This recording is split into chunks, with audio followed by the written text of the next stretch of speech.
Well, hello everyone. Carrie Beck here with How to Homeschool My Child and Homeschool Coffee Break, where we want to give you ideas where you can gain confidence, stop the overwhelm, and take a coffee break.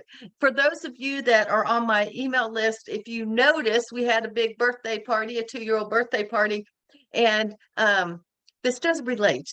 Um, oh, um, and my 2-year-old grandson, who just turned 2, he actually, he sees me and he's saying Gigi and all this stuff, but he, turn all those alarms off.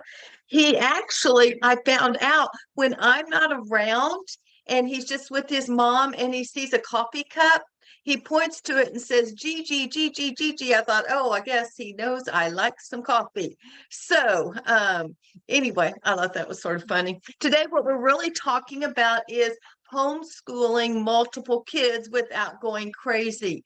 And I will tell you that this was probably a good week for me to do this because I got there Friday, I left yesterday evening, for a 2-year-old and a 4-year-old, and we had some meltdowns, some attitude issues. We had problems with sharing. In fact, Sunday morning, my son-in-law was cooking eggs and they were waiting for them at the table. And so I gave my son, Hunter, the little sharing book, and he read that to the 4-year-old to encourage sharing. So all that to say is, when you have more than one person living in a house, we've got character issues. We've got lots going on. So what I want to do today is maybe give you some ideas to not have everyone doing something different and where they're vying for your time, because that's what happens. Let's talk about some ways that we could overcome that and actually be able to homeschool multiple kids without going crazy. And if you are listening to the recording, hit subscribe wherever you are. There's probably a little subscribe button somewhere, just so you can let other people know what we're talking about. And we want to get this information out to as many people as possible. So that would be a great thing for you to do as well. So here's what I see as the problem, not just the attitude, but that just sort of complicates things. Let's just say you have 3 children and they each have 7 subjects every day. That is 21 lesson preps for every single day. That is 105 lesson plans in a week. And get this, 3,780 lesson plans in a whole year. No wonder people go, oh, I can't do that. Well, there are ways that we could fix this problem and we could do some things differently. That is a lot of preparation, and that's a lot to have to do if you've got multiple kids, and that's only 3. Some of y'all have 5, 10 kids as well. So here's a question I would ask, and you're welcome to leave something in the chat or the comments wherever you're watching this, or if you're listening to the replay, let me know what you think as well. But who is to say what your kids should be learning right now? Think about that. Who really should be saying what they are learning as well? There we go, get that taken off. Another thing, who made up that checklist in your head anyway? I know I was a public school teacher. I wrote lesson plans. I can read those curriculums up ways, down ways, backwards, forwards, every way. And I can write lesson plans like this. But what I learned in homeschooling is that was not necessarily helping my kids. That was not truly educating. Now, I still wrote a weekly lesson plan, but I did not have 7 lesson plans for each of my kids every day. That would have driven me crazy. All right. So think about it. Who is making up that checklist in your head? It is not the school district. I'm going to encourage you, hop off the conveyor belt of the traditional education, following everything that they are telling you. Quit worrying about that checklist and listen to God. He gave you your kids. He didn't give your next door neighbor your kids. He gave you your kids. You know them better than anyone else. You decide how to homeschool and how to raise your kids. And I think that's really important. That would be one thing that I would strongly encourage you to do. I am a person of faith. If you aren't, you can go find your own ways. But I truly believe I have wished I had spent more time praying about what we were going to do and going to God and listening. Too often I'm like this to God, and he's probably like, Carrie, when you going to be quiet? I got something to tell you, but I'm waiting until you're quiet. And so we do need to pray, and then we need to pay attention. He puts thoughts in your head. And if a thought comes in your head, go write it down in a journal or in a little notebook or something so that you can remember it. And then when you're actually making your plans, you can look at that and say, well, here's what I believe God was actually saying to me. So as we listen to God, there are some ways that we can actually simplify our homeschool. True, simplify our homeschool. And hello, Alicia, over in Facebook, and Kara and JA. Thank y'all for being here. I'm going to go through 3 things that we did to simplify our homeschool. The first one is grouping subjects together. So for Bible, my kids did Awanas. They did their own Awanas individually because they were all at different places. But if we did any kind of Bible devotions, Bible study, we did all together. We weren't all 3 doing 3 different Bible lessons. History, we always studied together. Now, I would read a book aloud in history so that we were all covering whatever it was, but they would each read a book individually at their own reading level. And this simplified things. I didn't have one kid in American history and one in the Middle Ages, and then one way back at the beginning of time in antiquities. We were always in the same time period. And that way, too, when we did projects or we went on field trips, everyone was sort of studying and had the same thoughts about what we were learning. Science. Until high school, we always did science together. And if my son was in 3rd grade and the others were in 5th and 7th grade, they would learn on a 5th and 7th grade level. But I'm going to tell you right now, if you go get picture books, and I've got a stack of Apple books and pumpkin books sitting over there because I'm updating my Apple and pumpkin unit study. But you can get some of those picture books. They have some good science in it. It is more than just, this is an apple, and this is a leaf, and this is a tree, and it comes from a seed. It will tell you a lot more about what's going on. It may even talk about pollination and things like that. So don't poo-paw the little picture books as well. Now, obviously, some of them are very simple, but there's some really good children science books that teach real science. Literature. That would be another thing we would be studying. We often tied our literature into our history, and we would study sort of that literature. History was sort of the overall thing. And in history, we could study our Bible, especially Old Testament and New Testament times.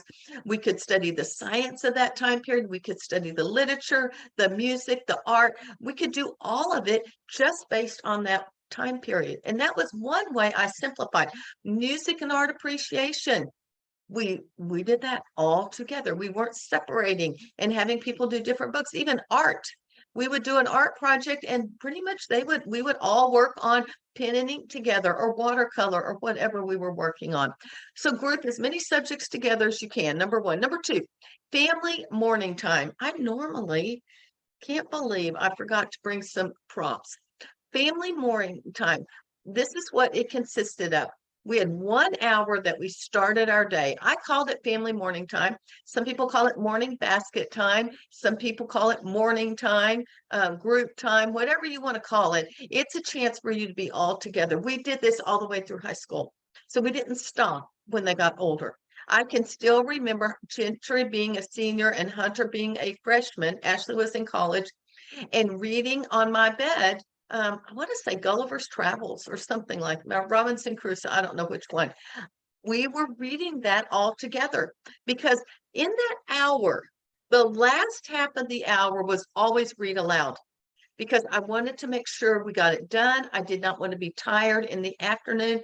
I just asked my grandkids, if I read to them after lunch, I start yawning, and they're like, Gigi, you need to go take a nap. I'm like, yes, I do. So actually, when I was with them for 4 days, a few weeks ago, the first day I started falling asleep after lunch, reading to them. I said, tomorrow we're going to read Betsy and Tacy in the morning, because I'm a lot more alert in the morning. So we did. That's what we did in the morning. Okay, so 1 hour. Last half is read aloud, whatever you want to do for that. And then the first half varied. When they were young, Everyone took a turn and would read a poem out loud just to get them in the practice and to get them used to poem. It was usually a funny Shel Silverstein poem. And then I would also read a poem, but it was usually a little more serious, and just depending on the day, we might discuss it, we might not. So we would do poetry. This was our time to do art or music appreciation. We did classical kids, and I can put the links to some of these when I'm finished. I'll put them in Facebook, and then we will put them, since we post this to YouTube and the podcast, wherever you're listening to, it should have all the links that I'm sharing. So you can go get those, even if you're not a Facebook fan. Okay, so we would do classical kids. Back in the days, the cassette, it's right on the other side of this wall. We'd pop that in, and the kids would listen to a story. It was a story about a composer with a fictional person, a child, and then they would hear that music as they listened to it. Art appreciation, very simple art books. I'm going to do something I shouldn't do, but I'm going to go grab an art book just so you can see how simple this is.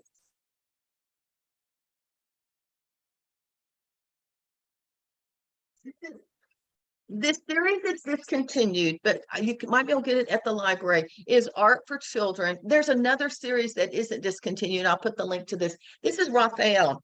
So what will we do if we were going through here? We just open to the first page and read this and maybe talk about this painting and ask them some questions. And that was it. And then and maybe do the second painting down here. Then we would go to the next page. I wouldn't necessarily read all of that to them. I may, depending on their age, but that's just a little background about him. But then we would come here and I would read this. We talk about these sketches. We talk about this painting and relate it to whatever was right there. That is how simple art appreciation is. You don't need a workbook. You don't need a bunch of multiple choice tests. Get a good book for kids with art appreciation. Would sing hymns. I would sing one hymn at least every day for a week, sometimes every day for a month. We did not sing hymns in my church. I wanted my kids to be able to do this. And then we would do the read aloud. We would do Bible study. If they were working on a Bible study and we would meet once a week, we talked about what they were learning. I would do it during that time. Did I do every single one of these things every single day? No. I can tell you when they were in elementary school, they did read a poem every day, first thing, and we would sing a hymn every single day. And we would read aloud the last half. The rest of it just depended. And if we were running short on time, maybe we just did the poetry and the hymn, and then we went straight into read aloud. But most of the time, I might pull in some art appreciation, music, Bible study, whatever it is that we needed to do. That was our family morning time. We did it all together, and they were learning. They were being educated. And again, that's just one lesson plan for you to deal with. So we have grouping our subjects together, family morning time. The last one is unit studies. I am not a person who could do unit studies every single day of the year, all the time. That was just not me. But I do believe we had different times that we would study units. We would do sort of hybrid units just with our history and then throw some projects in. Studies show that kids using unit studies retain 45% more than the traditional approaches of education. So if you're just doing the regular old public school, private school education, and you change to unit studies, they will probably retain 45%. Why? Because they are learning in many different ways. They're going to read, learn visually, they're going to hear, they're going to listen and learn auditorially, and then they're going to do projects and that kinesthetic learning. There's all different types of ways you can do this. So you're probably thinking, okay, well, I'm not so sure. You can actually, well, I will tell you, I have a unit study toolkit. That is not why I got on. I just sort of thought I would throw that in there. It shows you exactly how to create a unit study, but I'm going to make one right now for you. So let's pretend that you are going to start in September studying the Middle Ages. Your older kids might read Dante's Divine Comedy. This is a teenager book, while your younger kids might be reading Door in the Wall. And then you might read one of Howard Pyle's books, Otto of the Silver Hand, Adventures of Robin Hood, King Arthur and the Round Table of Knights or whatever, and read that aloud together as a family. I will tell you that my son Hunter did not like reading aloud, but he liked Howard Pyle books. If you have a boy that does not like reading or being read to, That might be one that you could try, because I was always on the lookout of what he would enjoy. So what am I saying? I'm saying each child reads a book at their level, and then as a family, we read together the book that I'm choosing. So then from there, you're going to add activities you can do as a family. And some of it will be done individually. For instance, writing. Let's pretend that we're going to make a Middle Ages newspaper, and we're going to have the lifestyle and the sports and the whatever, the current news. Each child could take one of those, and that can be their writing assignment for a week or two. You could actually go get newsprint if you have a newspaper company in your town. Go get it, and you can actually make a newspaper that looks like it came from there. Another writing assignment is each child can write one paragraph about life in the Middle Ages. For science, you could study the printing press and how it works, and actually make some forms where you actually put the letters down and print it out. Or if you don't want to do that, even just using stamps and putting it on ink would give them the idea of somewhat of the printing press. For science, you could make soap, candles, stained glass. Another one my kids love is making a trebuchet and then shooting their little objects. For music, again, I mentioned this earlier, we listen to the classical kids series, and Vivaldi and Mozart and Bach and Beethoven. I don't even remember all of them. For copy work, again, going back to grammar and writing, you could have your kids copy a section of their reading or the read aloud, either one. You could have dictation for your middle-aged kids and let them dictate sentences that they have heard in their in the book that they're reading. For fun, you could play games that they played in the Middle Ages.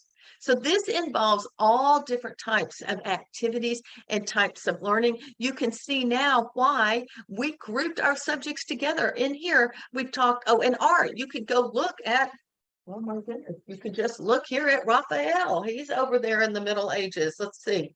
And so any of these can be ones that you can, in 1483, right there in the Middle Ages. So you could do something simple like that. And then that way, everyone's learning the same time period, and they're learning it at their level, but there are things that you can do all together as a family just during that family morning time as well. That would be a history unit study. And that was one way we tied many subjects together. The other thing you could do as far as Bible is just look at what is going on in church history and then see what the conflict is, maybe because we're getting close to the Reformation. How is this building up to having a universal, a Catholic church, and then a split off? You could tie that in and then find out which parts of these you believe are truth from the Bible. So there's a lot of things that you could do as well. Oh, thank you for the little clap, Alicia. So 3 things that you can do to homeschool your kids together without going crazy. And yes, I know sometimes we feel like things are going crazy. Group your subjects together, do some sort of family morning time. You choose what's included there. I highly recommend that you include at least 30 minutes of that read aloud. And if you think your kids are too young, I have that 4-year-old granddaughter. Now, I don't know that she could sit for 30 minutes, although we may have done that. But I brought the book that I had read the 6- and 8-year-olds, so we'd all be at the same place when we get together for family vacation in October. It's Betsy and Tacy and Tip.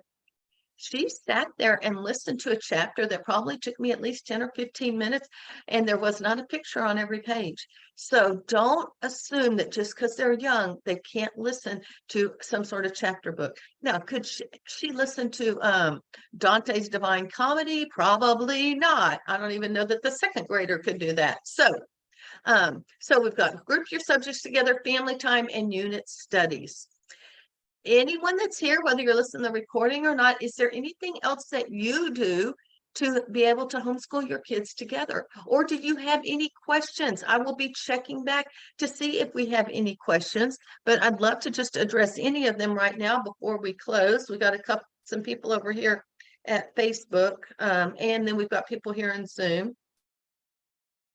So, any questions, any comments, any other ideas? I will put the resources that I've mentioned in wherever you're watching this, the recording or the live. If you're on Zoom, when I send out the YouTube or the podcast, just look there and you'll be able to find that one as well and get all the links to the things that I've recommended. So thank y'all. Before you leave, next week, we're starting a 5-week series. This is a topic that's near and dear to my heart. It is money and business. I love business because I believe good business people serve their audience before they're starting to sell and make money. We're always looking for ways to serve. And I think that's what we need to do with our money. We're going to talk a little bit about money. We're going to talk about finances. Some moms need to be able to just get themselves straight on that. And then we're going to talk about business. Many of you want to make a little extra money at home. And so we're going to talk about different ideas and where you can be as well. I see a question just a second, or a comment. Good, Deborah. We're going to go through the whole series. This week, I will be coming up with the 5 lessons, the 5 weekly ones. I haven't nailed down exactly what we're doing every single time. So that is what we're doing. And we will be here in Zoom and on Facebook. Before I leave, Deborah has an excellent point. Let the older help teach the younger. This is actually something that I teach when I'm talking to moms of high schoolers. Deborah, thank you so much for reminding of that. Because if you have multiple kids, you can let your older kids teach, especially a unit study. It may not be as involved as the middle ages one, but let's just say your little kids want to have their own garden. Your older kids could plan a unit study on gardening, and they would have to learn all the stuff about it and photosynthesis and all that kind of stuff, because when you're the leader, you've got to be able to explain it to the younger ones and then pick the different activities that you can. Also, your older ones can just sit and listen to your younger ones read. When Homeschool Superheroes was happening, I was taking care of the 6 and 8-year-old, and one thing I would have them do during the kickoffs is I would have I was like, okay, y'all go get your books. They were upstairs. And I said, okay, 6-year-old, I want you to read. I think she's reading those Bob books or whatever. I want you to read 1 or 2 of those to your big sister. And then big sister, I want you to read a chapter to your little sister. So in some ways, it was working both ways. You can do that. I just made that up that day because the first day they were mostly on the TV, and I was like, you're not going to be on the TV all the time.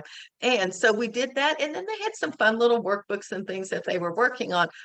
But just think outside the box, get creative. It's not that hard. And if we it's really good for your older kids, because I believe we want our kids to lead well. And if they're always doing what someone tells them, they never are. But if they have the opportunity to teach a class, teach their siblings, teach Awanas, go to Sunday school and serve or wherever, they are going to have a different perspective.